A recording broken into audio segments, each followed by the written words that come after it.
చంద్రబాబు నాయుడు గారి నుంచి TTD chairman పాలక మండలి నుంచి కింద స్థాయి ఎస్పీ వరకు మరి అందరూ బాధ్యత వహించాలి కదా. కానీ ఈరోజు ఎంత దురదృష్టం అంటే ఇది పద్మావతి పార్క్లో 5 మంది చనిపోయిన ఆ ప్లేస్లో జరిగిన ఎఫ్ఐఆర్. దీంట్లో 105 పెట్టాల్సింది వీళ్ళు 194 BNSS పెట్టారు. అలాగే విష్ణు నివాసం దగ్గర ఒకరు చనిపోయారు, దానికి కూడా 105 పెట్టాల్సింది 194 BNSS పెట్టారు. అంటే ఇది ప్రమాదవశాత్తు జరిగింది, ఏదో జారి పడిపోయి తొక్కిసలాట జరిగింది, దీంట్లో ఎవరు కూడా కావాలని చేయలేదు, మాకెవరికి దీంట్లో సంబంధం లేదు అని చేతులు కడుగేసే కార్యక్రమం చేస్తున్నారు. ఎందుకంటే వైకుంఠ ఏకాదశి దర్శనానికి వచ్చే భక్తులకి అన్ని సదుపాయాలు కల్పించాల్సిన బాధ్యత ఈ రాష్ట్ర ప్రభుత్వానికి ఉంది. ఈ రాష్ట్ర ప్రభుత్వం ఆ జిల్లా ఎస్పీకి అలాగే కలెక్టర్కి బాధ్యతనిస్తారు, అలాగే పాలక మండలికి బాధ్యతనిస్తారు.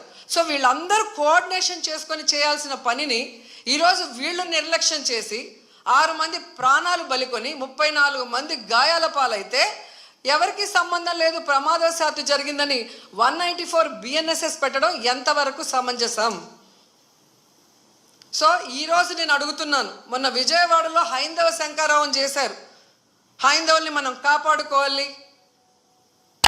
మరి ఈరోజు ఇంతమంది హైందవ భక్తులు చనిపోతూ గాయాలవుతుంటే ఎక్కడికి వెళ్ళారు ఈ పీఠాధిపతులు? ఇప్పుడు బయటికి రండి, బయటకు వచ్చి తిరుమల పవిత్రతను కాపాడండి, అక్కడ చనిపోయిన వాళ్ళ కుటుంబాలతో మాట్లాడండి, ఆ చనిపోవటానికి కారణమైన ఈ ప్రభుత్వాన్ని పాలక మండలిని నిలదీసి వాళ్ళ మీద క్రిమినల్ కేసులు పెట్టేంత వరకు మరి ధర్నా చేయండి. ఎందుకు మాట్లాడట్లేదు? అలాగే మీరు మొన్న చూస్తే అసలు లడ్డూలో కల్తీ జరగకపోయినా వీళ్ళు చెప్పిన అబద్ధాన్ని వీళ్ళ కూటమి ప్రభుత్వంలో ఉన్న బీజేపీ మాధవీలత గారు వందే భారత్ ఎక్స్ప్రెస్లో భజన చేసుకుంటూ వచ్చి ఎన్ని రకాలుగా మాట్లాడిందో మనం చూసాం. నిజంగా మీకు దేవుడి మీద భక్తి ఉంటే, భక్తుల మీద ప్రేమ అభిమానం ఉంటే ఈరోజు 6 మంది ఎవరి వల్ల అయితే చనిపోయారో ఈ ప్రభుత్వాన్ని నిలదీయండి.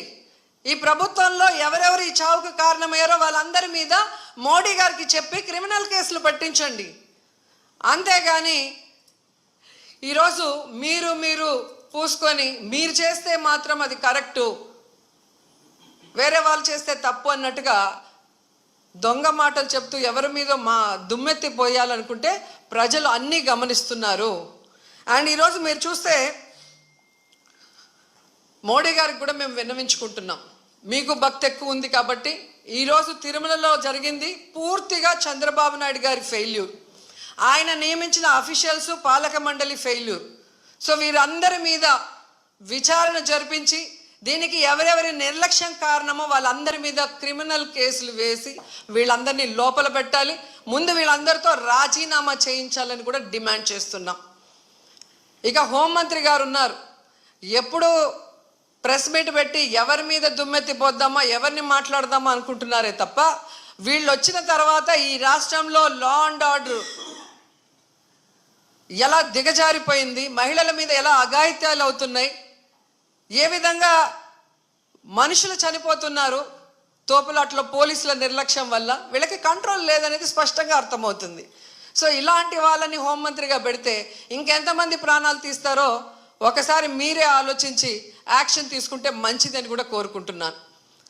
అండ్ మనకొక సనాతన యోధుడు తిరుపతిలో ఆయన డిక్లేర్ చేసుకున్నాడు, నేను సనాతన యోధుణ్ణి, హిందువుల పక్కన నిలబడుతున్నా, హిందువులకు ఏదైనా జరిగితే నేను ఊరుకోను అన్నాం.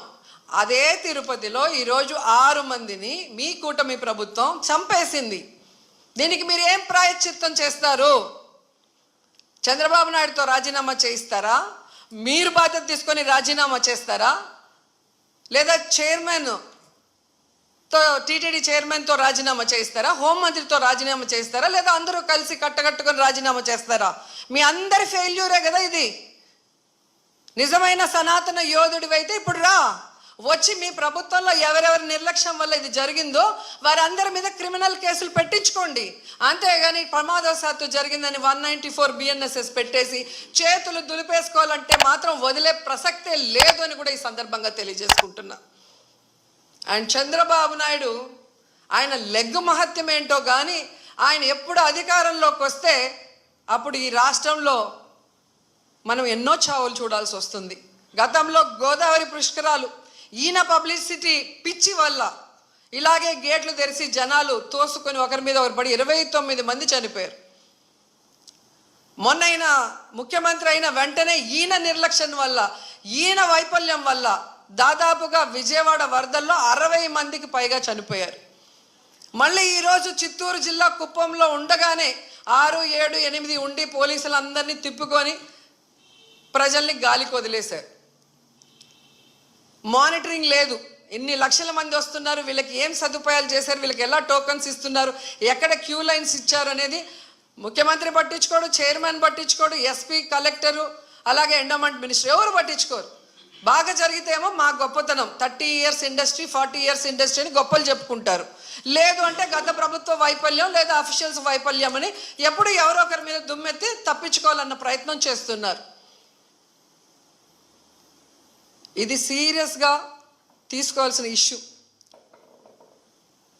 ఈ చంద్రబాబు నాయుడు గారి వైఫల్యం వల్ల, అసమర్థ వల్లే ఈరోజు ఇంతమంది చనిపోయారు. ఆయన నియమించిన వాళ్ళు ఎవరైతే ఉన్నారో వాళ్ళందరి నిర్లక్ష్యం వల్ల జరిగింది.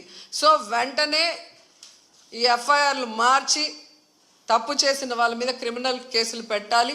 లేకపోతే మేమైతే వైఎస్ఆర్సీపీ తరఫున భక్తులకి అండగా ఉండి ఆ చనిపోయిన కుటుంబాల తరఫున పోరాటం చేస్తాం.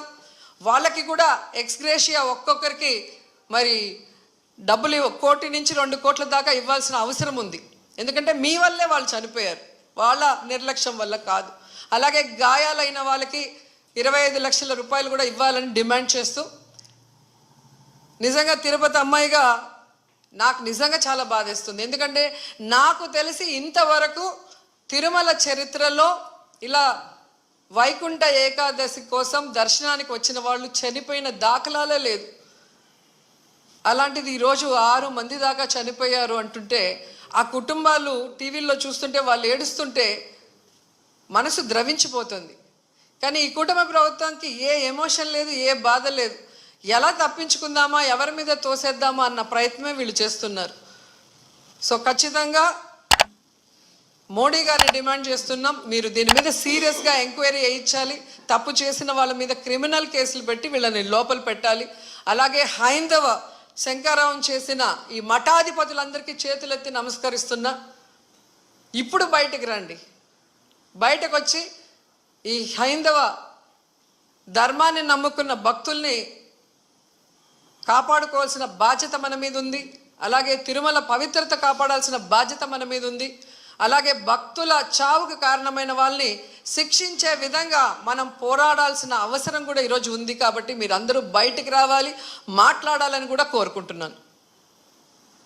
ఈరోజు ఎంత దురదృష్టం అంటే, మొన్న game changer film function pre release event చూశాను. ఫొటోస్ చూస్తే మినిస్టర్ ఉన్నారు, కలెక్టర్ ఉన్నారు, ఎస్పీ ఉన్నారు. ఒక సినిమా ఫంక్షన్కి ఇంత ఇంట్రెస్ట్గా, ఇంత చిత్తశుద్ధిగా పనిచేసిన వాళ్ళు ఎందుకు టీటీడీకి సంబంధించిన వైకుంఠ ఏకాదశికి ఇంట్రెస్ట్ లేకుండా పనిచేస్తున్నారు? ఎందుకు భక్తుల సేవలో ఉండకుండా చంద్రబాబు నాయుడు సేవ కోసమే మీ టైం కేటాయిస్తున్నారని నేను అడుగుతున్నాను. దీంట్లో కల్ప్రిట్ ముఖ్యమైన వాడు ఎవరంటే జేఈఓ, ఇన్ఛార్జ్ ఈఓగా ఉన్నారు వెంకయ్య చౌదరి. వెంకన్న దేవుడిని ఆయన చేతికి చంద్రబాబు నాయుడు ఇస్తే, ఈ వెంకయ్య చౌదరి ఈ టీటీడీని ఏం చేస్తున్నాడో అక్కడ మీరు ఒకసారి ఎంక్వైరీ చేస్తే మీకే అర్థమవుతుంది. టీటీడీని ఈరోజు టీడీపీ ఆఫీస్ లాగా తయారు చేసి ఈరోజు భక్తుల సేవ కన్నా టీడీపీ వాళ్ళ సేవలోనే వీళ్ళు తరిస్తున్నారు. ముందు ఆ జేఈఓ వెంకయ్య చౌదరిని అక్కడి నుంచి తీసేస్తేనే ఆ తిరుమల ప్రక్షాళన అవుతుందని కూడా ఈ సందర్భంగా తెలియజేసుకుంటున్నా.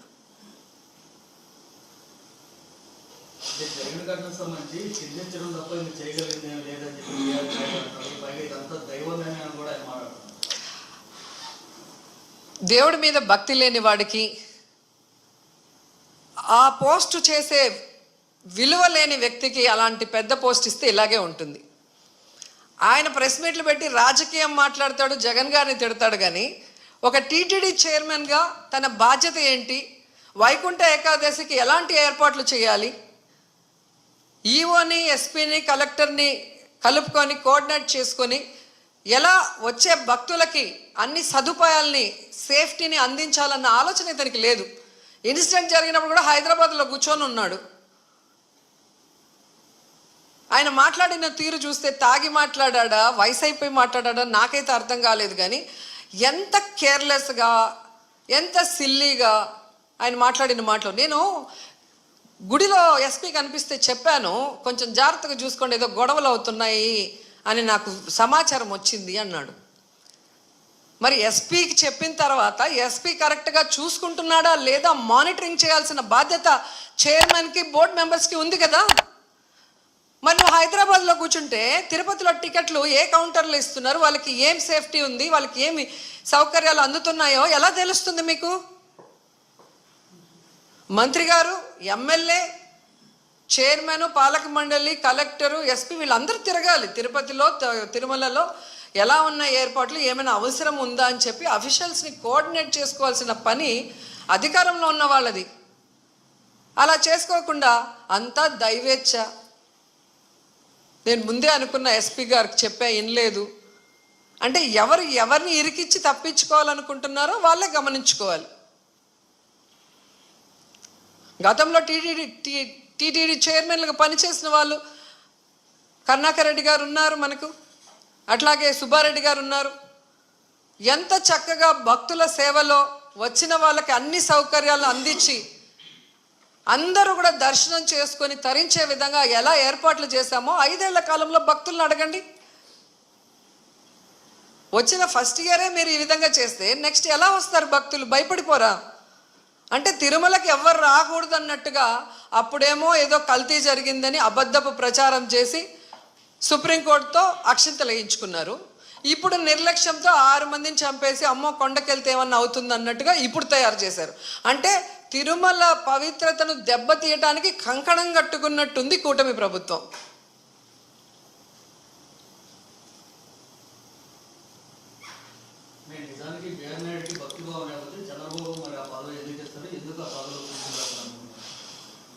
అది చంద్రబాబు నాయుడు గారు చెప్పాల్సిన విషయం.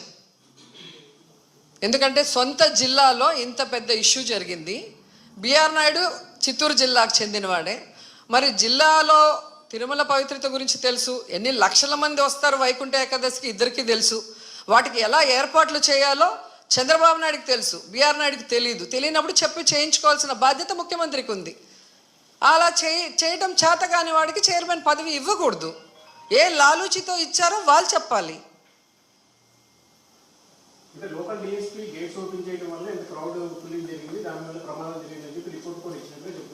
ఎవరిచ్చారు రిపోర్టు? ఏ ఆఫీసర్ ఇచ్చాడు చెప్పండి.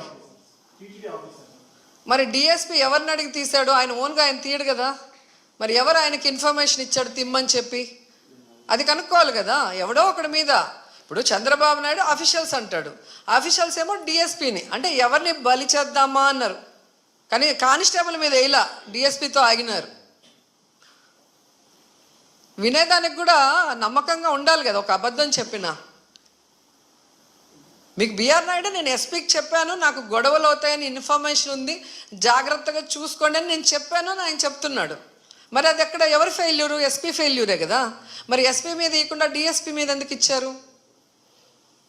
అంటే అబద్ధాలు ఎవరికి నచ్చినట్టు వాళ్ళు ప్రెస్ వాళ్ళు రాగానే తెలియక చెప్పేశారు, దాంట్లో వాళ్ళే ఇరుక్కుపోతున్నారు.